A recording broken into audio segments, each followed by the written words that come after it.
Hi guys, welcome to another How Schmidt Draws video tutorial. Today I would like to show you how I color a sketch I did in my sketchbook in Procreate. I start off by taking a photograph of my sketchbook and then load that into Procreate. This photograph is on an extra layer, which I set to multiply, and it is at the very top, for starters anyway. This I did sort of from reference. I have a background and a photograph of a girl, but I changed the character's pose and I changed her clothing, so I'm doing my own thing from this photograph. I start off by painting my first selection. I use a pale pink, for the selection of the character, because I know that this will be her base tone, her base overall look. I want her to be rather reddish. And yes, I do that, fill in with a chalk brush, and I'm not too clean with it. I just sort of do it rather quickly. I don't want to take too much time on this. I can always correct stuff later because this layer won't be painted on. It will just be my clipping mask for all the watercolor I want to do on top. But the chalk brush has nice frayed edges which give me a good edge which suits the watercolors. The pink turns far grayer because of the multiplied photograph on top. This doesn't really bother me because I kind of like that tone, but I will play with the colors and tones later. Since the new version of Procreate, you can add a reference by clicking the little screwdriver, and you can either use your image as a whole, you can see that, or you can import your reference. Okay, so how do I begin watercoloring? I go for my watercolor brushes, which are from Max Packs. There's tons of them, and they've kind of crystallized myself out which ones I like. Those are the watercolor Flow Detail and Wash Clean. Those I have put into my Schmö brushes because I collect all my favorite brushes, because as you can see I've got tons of brush sets, and to have my favorites all in one, I sort of I duplicate them and throw them into that folder, which I really recommend because otherwise you just go nuts if you have as many brush sets as I have. For my clouds, well, my sky, I choose the Wash Clean brush because that is good for big areas, and it has a nice structure to it. And as you can see, I'm not painting too precisely. I am going over the clouds, which I want to have white. And that's the thing. You can't really paint very, very exactly with these brushes, except if you make them smaller, but then you get the texture, a different texture, which isn't wrong either. But for this, I would like to have a smooth texture. And then you can just erase parts of these clouds. But if you erase them, you're breaking the structure of the watercolor and you'll never get it back. And it will be hard to clean up these frayed edges. So what I recommend is not to erase them, but to erase these edges by using a mask. So you click on your layer and select Mask, and you will get on top of your layer a little window which is completely white, and with this window you can then paint with black.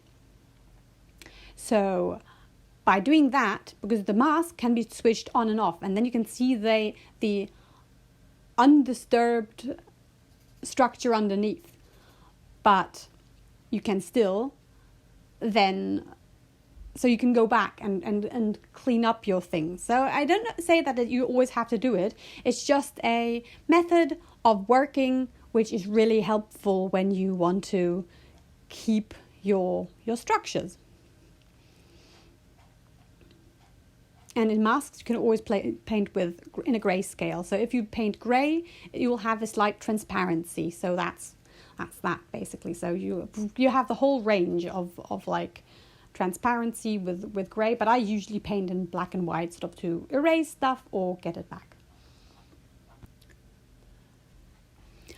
After being finished with the first layer of clouds, so that's just a super basic sky, I started throwing colors on top of my cliffs. They had a grey under painting, which I quickly turned white again because I didn't need to have it grey, because I threw quite solid watercolor grey on top of that, but that had texture, so that was better, and I didn't need them adding each other.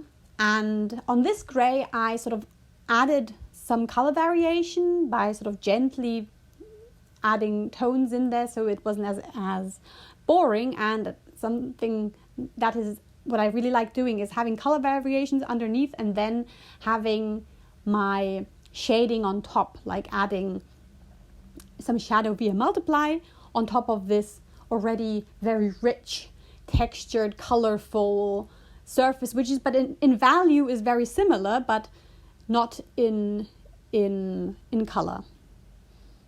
So after having given some color life to my cliffs, I begin adding color to the foreground, because I don't want to have sort of one area of the painting already finished or too defined before I throw color on everything.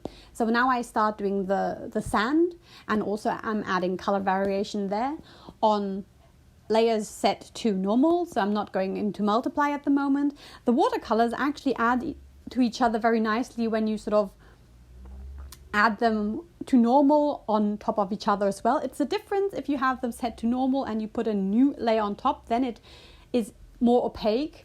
And if you just paint on top of the same layer, it gets darker and darker and gets, yes, this watercolory intenseness. That's when it goes more watercolor. It reacts like watercolors when you stay on the same layer, then you sort of deepen the color. But if you add a layer on top, which is just set to normal, the layers are rather opaque and they feel more like gouache than like watercolor. But that's actually quite a nice thing, and I'm using this a lot in this painting. So yes, adding colors on top of when I feel like that I need a new layer, so I don't want to disturb, like break the layer underneath, then I always add a new layer. That's what I did here. Added some shading at the water's edge where the sand is darker, and I just keep layering up from here. And after having thrown colors all over, except for the character, but that is already in this red tone, so that is also not white anymore, I add a new layer on top of my shading on the cliffs and set that to multiply and start applying some real shading and not only color variations. The brushes I use, I think that's mostly the water. I'm still with the clean brush, but I do vary while painting these brushes, so I sort of change that up when I think the detail brush is, as it says, better for detailed. This shading layer I set to clipping mask on top of the cliffs later. And you can also see me smudging the paint with my finger, and I have a nice texture brush set to smudge. I'm showing that at some point, which brush that is. And that works nicely as well with the watercolors if you have a smudge brush which has some texture to it as well. The smudging is also especially good for watercolors when you have these edges which do occur when you're shading and you get edges you don't want. You can just smudge them away. That's how I've been using the smudge brush here. So now I can begin with the character. I start off by just filling in my flats. I do that with the flow brush now because I like its textures and it's better for details, as I already mentioned. I don't do all on the same layer because then I do sometimes get edges which overlap each other and get a bit dirty. I mean, I don't mind the dirt all over, but I sort of, to keep them separate, to sort of be able to erase parts of the flats, it's better to have some of the things that aren't merging together, which aren't close together you can keep stuff on the same layer which is far apart, but the stuff which is close together, like aligning, matching flats, those I keep on separate layers. And then I go with a new layer on top, set to multiply, and just start doing my shading. Sometimes I actually do the shading on the same layer, because then you get this deepening of the color. I think I just sort of jump around. Then I have my shading layer, but I do shade a bit on those flat layers as well. So the more the painting progresses, the messier it gets. I'm sorry the video does get sometimes a bit light because the camera is adjusting the lightness and you can't always see all of the texture, but I think it's good enough. So I wanted to add a hard light from the side, a rim light, and I did that with the chalk brush at first, but I kind of thought it was too harsh and maybe too early a stage for this. So then I sort of turned it off again and started doing some shading, some lights, adding some lights to the character without this hard chalk brush, and that was a good solution, because this would have been too early in the painting to have this harsh contrast in it, because the painting itself was not defined enough yet for this, because really hard edged lights are something for the end. So I sort of turned it off and thought, okay, maybe I'll use it later. But then as I progressed the painting, I did the rim light differently. So that turned out fine, but I didn't use that. I detail the character further with a layer set to soft light, and sort of to just sort of bring more shading. This is what I basically always do in whatever painting, whichever technique. Sort of for some shading, I usually use multiply for the shadows, soft light for some lights, and there's no recipe for when I start with this. It's just at some point I think, okay, let's give some definition. So I keep refining the character now again with multiply layers, and sort of making the edges harder, and sometimes even already with a layer set to normal, just sort of painting on top of it and repainting stuff. I alternate the brushes, sometimes mostly still watercolor, but sometimes already sort of added pencil bits. But yeah, so I'm sort of getting to the detail phase. I'm not completely there yet, because I mean the background mountains are pretty basic still, but the character's already getting some detail. And from here, it's basically just sort of doing the same things. Now adding color, some shading to the beach, adding more color, more light in this case, because it's very gray. And I had to paint on top of my photograph at some point, because the photograph had this grayness to it, and to get some light into my painting, I had to start painting on top of it.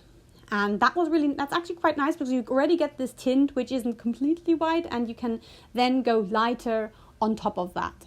And I really enjoyed doing that, because that's something which is added. Yes, it just adds to it. And now painting on top, I can go over the lines, I can smudge stuff and just detail and throw details on top of there, and lights.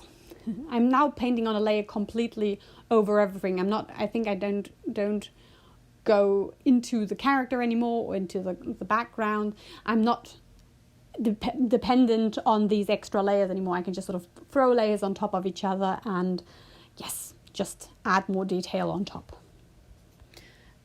This is my favorite part, really. Cleaning up edges, adding colors which weren't there before, adding small details like the white of the waves, little stones, all this stuff, cleaning up the edges which are too dirty, and giving everything more refinement. And after this bit comes the final stage of my painting, the adjustment.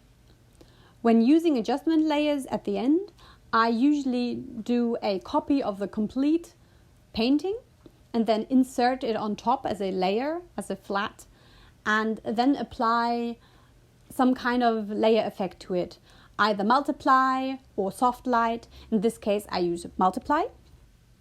And my video turned itself off, so I can't show you the rest of the process with a video. But I have some screenshots here for you, and you can see here that I have my inserted image set to multiply at 20% opacity. And in the layer mask, I just painted the character a bit darker. So this is just to bring the character a bit forward. Next, I added the same layer with multiply overall set to 6%, just sort of to overall bring it up, darken it all a bit. Next, I lightened the image a bit by again using the same inserted image, this time set to screen, and by painting in the layer mask, I lightened bits of the image. Just sort of setting a bit on the character, a bit on the beach at the front. You can see that I've been painting with grey as well as with white. So just sort of lightening the image a bit again. On top of all of these adjustment layers, I added a layer set to normal and repainted some bits of the character's face and some other bits, just tiny adjustments to... Yes, I always see, oh, I've got this little bit I would like to change. Yes, also at the end, I often have layers set to normal, just having some corrections in them. There's sort of adding a strand of hair here or whatever. And again, an inserted image on the next layer, the same one set to soft light at 32% opacity. This gives my image a bit of more juiciness. The colors are a bit brighter. And yes, I always like this overall look from just increasing the color a bit with soft light. And the very last step I did was to take the beach image from the very bottom and pull that on the very top, because I felt like that my sky had gone a bit too light. So I wanted to have it darker again. So I pulled that on to the very top, also duplicated it, and then erased parts of it again with the layer mask. Sort of at the bottom, I didn't want to have it as opaque and just have some of that shining through. But yes, at the top, I wanted to have it a bit darker. So that was all. This is me doing my finishing touches, playing around, how I can make the image better at the end. I would like to thank you all for watching, and I hope you enjoyed this video, and see you next time. Bye bye.